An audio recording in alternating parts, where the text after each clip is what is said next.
Alors, le multimètre, c'est un appareil qui ressemble à ceci.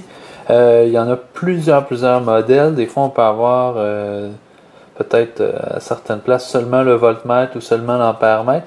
Le multimètre, ce qui est bien, c'est que il y a tout en même temps à l'intérieur, mais aussi c'est ce qui fait en sorte que ça peut être plus compliqué à utiliser. En chimie, le multimètre, on l'utilise seulement pour la partie voltmètre, ce qui veut dire cette section-là ici où il y a le V pour voltmètre dans l'encadré, comme ça les quatre options. Donc c'est ceux-là que je vais plus expliquer dans cette vidéo-là. Le multimètre, ça vient habituellement avec deux fils comme ceux-là ici. Un fil Comlink qui appelle Comlink, excusez-moi, qui sert à venir brancher directement à l'intérieur du multimètre. Très simple. Le rouge, on vient le brancher dans le trou rouge. Ou si jamais vraiment le trou n'est pas rouge, mais habituellement c'est assez standardisé, on vient le mettre dans celui qui est écrit V, symbole ohm et MA.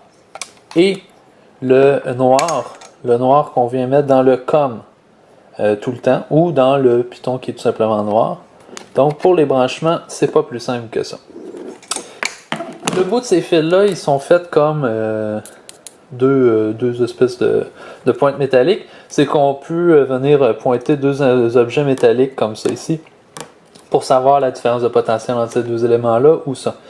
Ou autre, là, dépendamment de ce qu'on veut utiliser. Donc, ces deux pointes métalliques-là, nous, habituellement, on ne les utilise pas directement dans ce qu'on a à vérifier.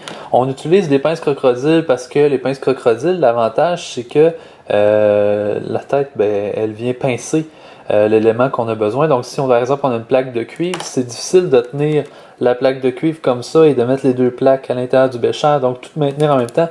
Les pinces nous aident à tout simplement éviter qu'on ait à trop manipuler de choses en même temps. Donc, voilà, pour ce qui est des pinces alligators, on vient tout simplement les mettre au bout de chacune des tiges et ainsi on peut venir agripper ce qu'on a à faire pour dépendamment de ce qu'il nous demande. Habituellement, c'est des électrodes. Donc, pour ce qui est du multimètre en tant que tel, son fonctionnement, nous, j'ai dit, on n'utilise que la partie volt. On a 3 ou 4 échelles en fait. On a le 1000, on a le 200, le 20, le 2000 milliers et le 200 milliers. La différence, bon, si vous voyez vraiment bien, celui-là ici, vous allez voir, c'est seulement la virgule qui tasse. Parce que là, en ce moment, je n'étudie rien, donc c'est vraiment seulement la virgule qui va tasser d'un à l'autre. C'est quoi la différence? C'est vraiment la précision de l'appareil. Plus habituellement qu'on s'en va vers la gauche, plus notre appareil va avoir une très grande précision.